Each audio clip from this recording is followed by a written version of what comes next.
Ini bukan Quran, bukan buku doa-doa, bukan kitab kuning yang biasa dibaca di pesantren. Percaya atau tidak, buku ini dibaca oleh Galileo Galilei, Johannes Kepler, René Descartes, sampai Leonardo da Vinci.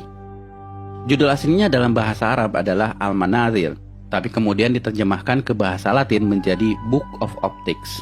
Ini adalah buku sains paling berpengaruh dalam sejarah sains di Eropa, bahkan seluruh dunia dalam bidang optik. Tanpa buku ini, mungkin sekarang tidak ada yang namanya kamera. Menariknya, buku ini usianya lebih dari 1000 tahun, tapi sampai sekarang masih relevan. Amazing is that we, all around the world, we talk about Newton as being the father of optics, and yet here we are, 1,000 years ago. Siapa penulis buku ini? Orang Barat menyebutnya Al-Hazen, sebutan Latin untuk Al-Haytham. Ya, beliau adalah Ibnu Al-Haytham, seorang ilmuwan muslim di abad ke-11, di mana ketika itu Islam sedang dalam masa keemasannya. Orang Barat menyebutnya the Islamic Golden Age. Allow me to introduce Ibn Al-Haytham, a great scientist whose ideas led to the invention of the camera. You invented the camera? Mungkin bagi kalian, Ibnu Al-Haytham bukan siapa-siapa. Bahkan banyak muslim yang tidak kenal beliau. Tapi di Eropa, beliau sangat terkenal, disejajarkan dengan Galileo dan Newton, karena beliau adalah peletak dasar ilmu tentang cahaya. Sehingga Ibnu Al-Haytham disebut sebagai The Fathers of Optics. Karena itu pada tahun 2015, UNESCO pernah mengadakan perayaan The International Year of Light untuk mengenang 1000 tahun karya Al-Haytham. I am pleased to partner with the international organization 1001 Inventions to launch the World of Ibn Al-Haytham Global Campaign to promote light science for the benefit of all.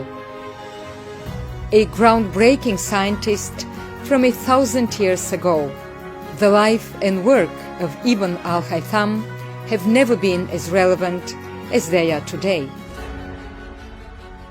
Salah satu temuan Ibnu Al-Haytham yang paling merevolusi pandangan sains dunia ketika itu adalah bagaimana beliau menjelaskan cara mata kita bekerja.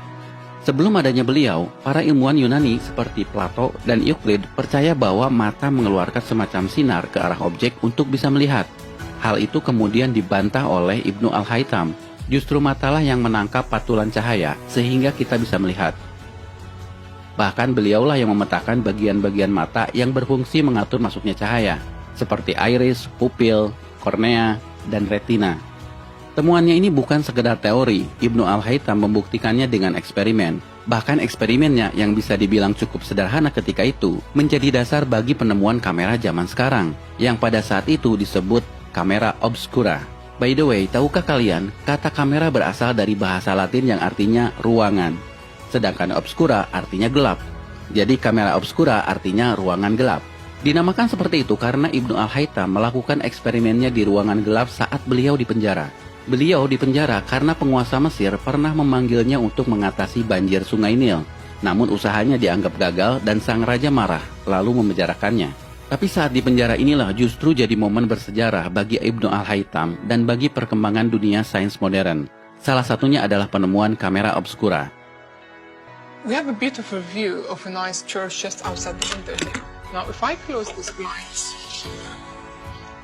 through this pinhole I created in this blind, I'll be able to capture an image of this church on this transparent screen. However, it's an inverted image, as Ibn al-Haytham explained and demonstrated. If I let this eye look through this pinhole, I'm gonna be able to see the image of the church again, invert it back on the retina. Kalau menurut kalian temuan Ibnu Al-Haytham ini biasa saja, perhatikan bahwa Ibnu Al-Haytham bukan sekedar menjelaskan cara kerja mata, tapi sifat dari cahaya itu sendiri. Beliaulah yang pertama membuktikan bahwa cahaya berjalan dalam lintasan lurus, sehingga beliau bisa menjelaskan pantulan cermin, pembiasan cahaya, dan fenomena-fenomena lainnya. Dan ini menjadi landasan penemuan semua teknologi yang melibatkan cahaya, seperti kabel optik, laser, komunikasi satelit, sampai akselerator partikel. I'm sort of wondering what Ibn al-Haytham would think doing experiments with candles and pinhole cameras. Well, he wouldn't even be able to imagine a world 1,000 years later. I think it's come a long way, but ultimately we're using exactly the same principles that he was thinking about back then. Itulah kenapa buku Al-Haytham ini menjadi sangat penting bagi perkembangan sains modern. Apa yang kalian pelajari di sekolah dalam bab optik seperti cermin, pembiasan cahaya, lensa, cara kerja kamera, teleskop, mikroskop, semuanya berasal dari buku yang usianya 1000 tahun ini. Namun sayang, Ibnu Al-Haytham tidak pernah disebutkan di buku-buku sekolah.